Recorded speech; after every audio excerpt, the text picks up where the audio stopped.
ৰাজ্যত কাৰ শাসন চলিছে উজনি অসমত মিয়াৰ দপদপনি নচলিব যদি জোৰ পাইছিল চলে লাগে ইয়াত নহব উজনি অসমত মুঠতে তত মিয়াৰ দপদপনি কোনো কাৰণতে নচলিব মানে নচলিব শুনিলি নহয় কি কলো শুনিলি নাই নচলিব মানে নচলিব উজনি অসমত মিয়াৰ দপদপনি নচলিব ইয়াত কেৱল মাত্ৰ অসমীয়া মানুহৰ প্ৰভুত্ব আধিপত্য থাকিব লাগিব ইয়াত তত দপদপনি নচলিব আৰু তহঁতে যিমানখিনি মিয়া আছে উজনি অসমত যাব লাগিব তো বাপেৰক কবি ইয়াৰ পৰা যাবলৈ কবি লাষ্ট ৱাৰ্নিং দি থৈ গৈছো 24 ঘণ্টাত ডেম্প খালী কৰি যাব লাগিব বুজাই তই বুজালে বুজিছা ইয়াত নহব ইয়াত ক্লাছ তোক ঘৰ বুজাই তই বুজালে লাগে তোক মই 24 ঘণ্টা সময় দিছো 24 ঘণ্টা সময় দিছো এই ডেম খালী কৰি ইয়াৰ পৰা বুজালে যাব লাগিব অৱস্থা বেয়া কৰি দিম কিন্তু নহলে শুনিছ নে কি কৈছো নামনিৰ মানুহ উজনিত থকাৰ অধিকাৰ নাই নেকি পাছপৰ্টটা ঠিক আছে হি যদি ইন্ডিয়ান সিটিজেন হয় শুনিলা এতিয়া হি শুনিলা আমাৰ কথা শুনিলে স্পষ্ট শুনিলা এটা শুনিলা এতিয়া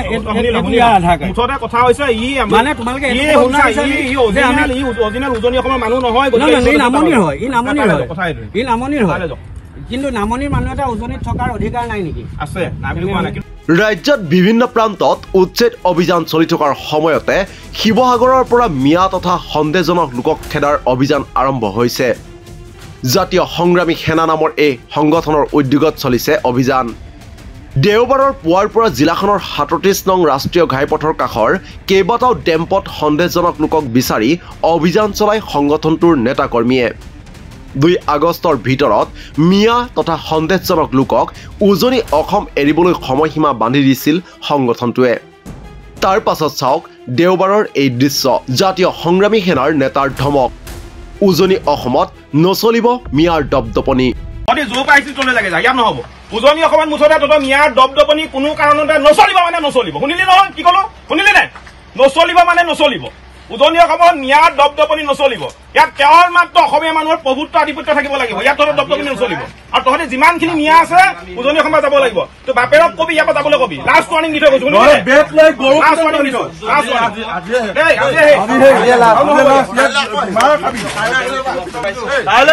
সম্পূৰ্ণ বেয়া হ'ব কথা ভাঙে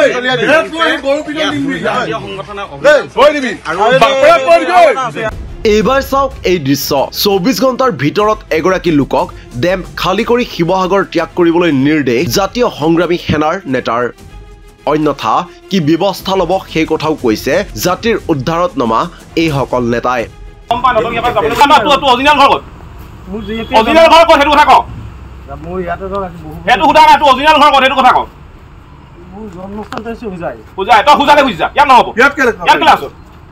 তোক ঘৰ বুজাই তই বুজালে লাগে তোক মই 24 ঘণ্টা সময় দিছো 24 ঘণ্টা সময় দিছো এই ডেম খালী কৰি ইয়াৰ পৰা বুজালে যাব লাগিব অৱস্থা বেয়া কৰি দিম কিন্তু নহলে শুনিছ নে কি কৈছো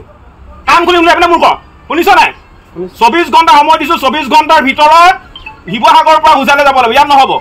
তই বুজাই পেলাই ইয়াত কৰিবহি নোৱাৰ এই ডেম খুলি ইয়াত অসভ্যালি কৰিবি নহব তাৰমানে কোনো মিয়াই উজনি অসমত ইয়াত দপদপনি নচলিব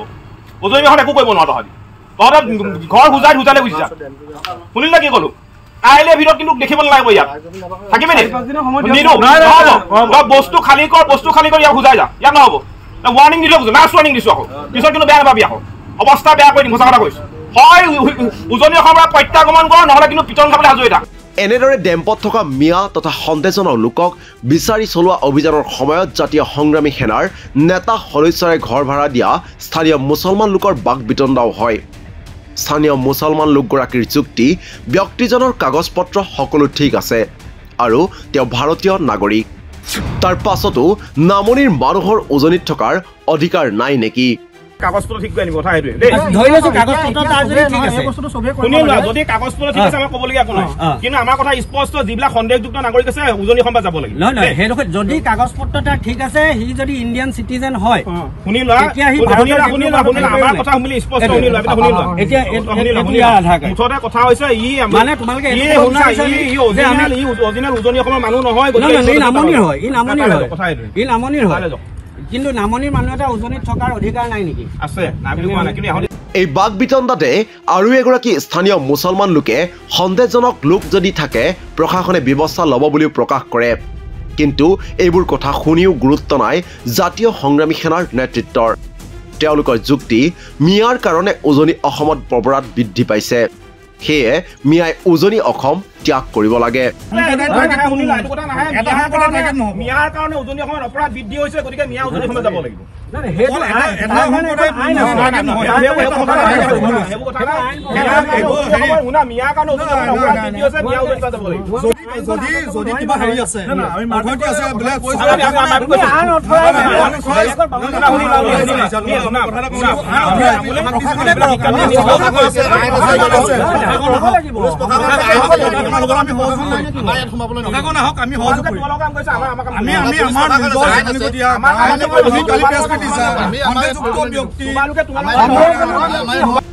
আনহাতে ঘৰ ভাড়া দিয়া থলুৱা মুছলমান লোকগৰাকীয়ে ভাড়াৰ জৰিয়তে চলি থকাৰ কথা কোৱাক লৈ জাতীয় সংগ্ৰামী সেনাৰ নেতৃত্বৰে বাক বিতণ্ডাৰ সৃষ্টি হয়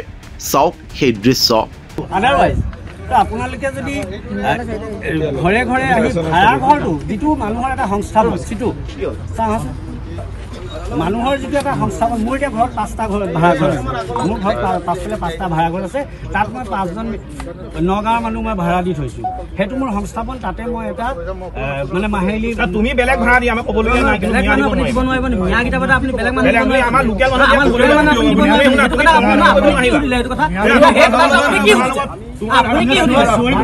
আপুনি কি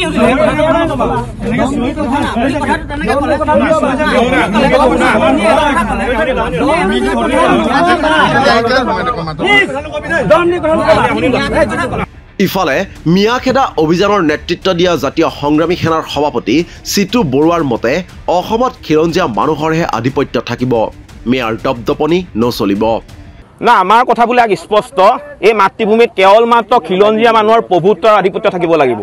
ইয়াত মিয়াৰ দপদপনি আমি কোনো কাৰণতে সহ্য নকৰোঁ আৰু আমি ইতিমধ্যে যোৱাকালি কৈছোঁ যে আজিৰ তাৰিখৰ পৰা আমি শিৱসাগৰ জিলালৈকে ধৰি উজনি অসমত মিয়া বিৰোধী আমি অভিযান চলাম আৰু পুৱা আমি 4টা বজাৰ পৰা আমি শিৱসাগৰত মিয়া বিৰোধী অভিযান চলাইছোঁ পুৱা 4টা বজাত আজি এখন যিহেতু শিৱসাগৰ কৃষক বজাৰ বহে আৰু সেই কৃষক বজাৰখনলৈ নামনি অসমৰ পৰা বিভিন্ন ধৰণৰ মিয়াই ইয়াত আপোনাৰ বজাৰ দিবলৈ আহে গতিকে সেই শাক পাচলি গাড়ী আমি উভতাই পঠাইছোঁ তাৰপিছত আমি শিৱসাগৰত থকা যিবিলাক লোহাৰ ডেম আছে লোহাৰ ডেমবিলাকলৈ আমি গৈছোঁ আৰু লোহাৰ ডেমত থকা মিয়াসমূহক আমি অতি শীঘ্ৰেই উজনি অসম ত্যাগ কৰিবলৈ আমি তেওঁলোকক দাবী জনাইছোঁ অন্যথা আমাৰ কথা স্পষ্ট হয় উজনি অসমৰ পৰা প্ৰত্যাগমন কৰক নহ'লে কিন্তু পিটন খাবলৈ আজৰি থাকক উল্লেখ্য যে কেইমাহমানৰ পূৰ্বেও শিৱসাগৰত এই দল সংগঠনবোৰেই চলাইছিল মিয়াখেদা অভিযান কিন্তু সেই অভিযান কিমান দূৰ সফল হ'ল সেয়া বৰ্তমানৰ পৰিস্থিতিয়ে প্ৰমাণ কৰে